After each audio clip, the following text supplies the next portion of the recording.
Hi, Gina. Hi, Byron. Or should I call you Master Gina?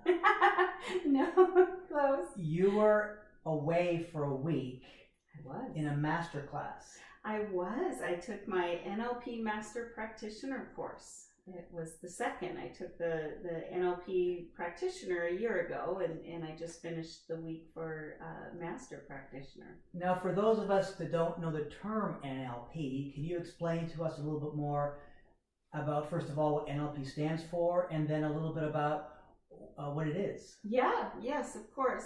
NLP is neuro-linguistic programming, and really at the basics of it, it is really just modeling after successful people that communicate extremely well, whether it's business, relationships, whatever it is that we deem successful.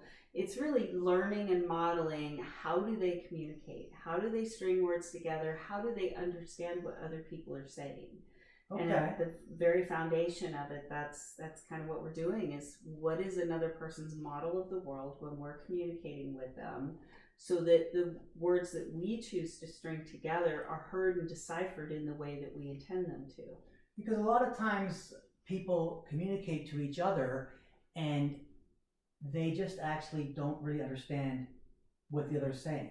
Right. You hear about that all the time. In fact, we have some friends that just went through a divorce, and she came up with saying that, after 20 years of marriage, how could I say the same words to my ex? Right. And he has no idea. And all this time, we never really understood what the other was expressing. Yeah, it was, and I think a lot of people have that experience, whether it's with friends, maybe even some family members, or definitely in husband-wife relationships. We've all heard stories like that, where they've communicated, but they've always been on a different wavelength. Right. It's so baffling, and it happens all the time. I mean, a simple sentence like, I see the big tree across the room, could mean something completely different to you. So if I don't parrot back what I hear you say in the way that I hear you say it, I could be understanding something completely different than you're intending. And then along those lines, because of that example you just gave, then there's a term I've heard you say called triggers. So right. If somebody is getting triggered, they're probably misunderstanding, or they've had some negative experiences, right, perhaps around a certain string of words or circumstances. Would that be about right? Oh, exactly. In fact, before we started filming tonight, you had kind of a great scenario around spilled milk. Oh yeah, we've all had that example. We've heard that cliche saying, don't cry over spilled milk. Well, I know we probably know those people, and it maybe is even in our own household, that a glass of milk or the milk carton gets spilled, and it's a major blow up in a catastrophe.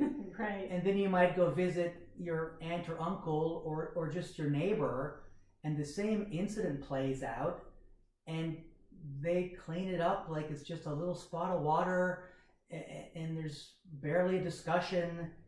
Right. And it's crickets, and you're thinking, how can that, am I in a parallel universe right now? Because they're responding not how I'm used to responding, or having a big blowout happen. Right. And that's the perfect example of how to reframe a trigger, right? You grow up and your mom just really loses it every time milk is spilled. Oh my gosh, it's such a mess. I've got to clean it up. You get sent to your room. Then you see your aunt and uncle that have this great experience. So now you're saying, okay, when I have kids, I'd like to reframe the way it happened for me. I'd like to model that after the way my aunt and uncle did that. So when your own child spills milk, you just calmly clean it up. Don't put nice carpet under the kitchen table, right? Right. Don't do things when you have children or dogs that would allow things to get ruined. So people have the opportunity then in their lifetimes and experiences to understand what triggers are, right? Reframe those triggers into a more positive string of words, right? Or even reframe big events like family Thanksgivings, Christmases that maybe in the past triggered certain emotions or actions that were less desirable. Year after year after year.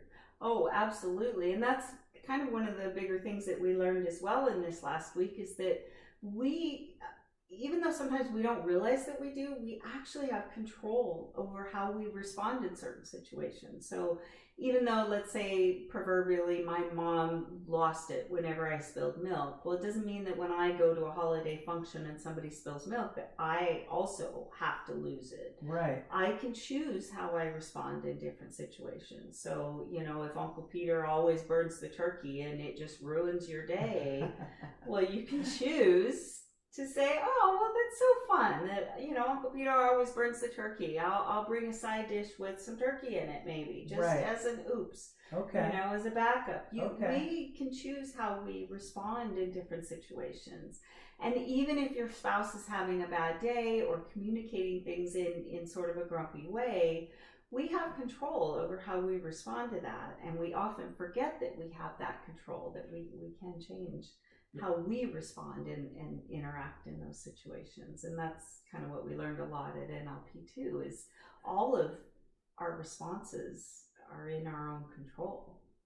That's very true, that we always have the capacity to control how we're going to respond to a different circumstance. Right, which can make a huge difference when it comes to couples and, you know, intimate relationships. When you're married for a long time or you have a partner that you have to interact with on a daily basis, if you're finding that you're hitting those, he just doesn't understand me or she just doesn't understand me, maybe it's the way that you're communicating. You're not repeating things back like you and I do often when we communicate.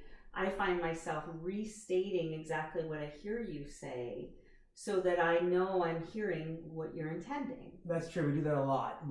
One will say something and the other one will pair it back with a slightly different words, but so we both know and understand exactly what we've heard.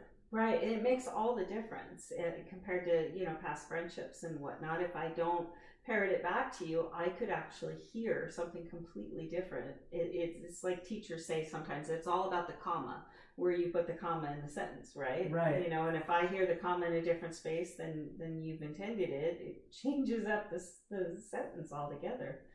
There's a lot of different terms Gina and I have talked about and that Gina's introduced me to.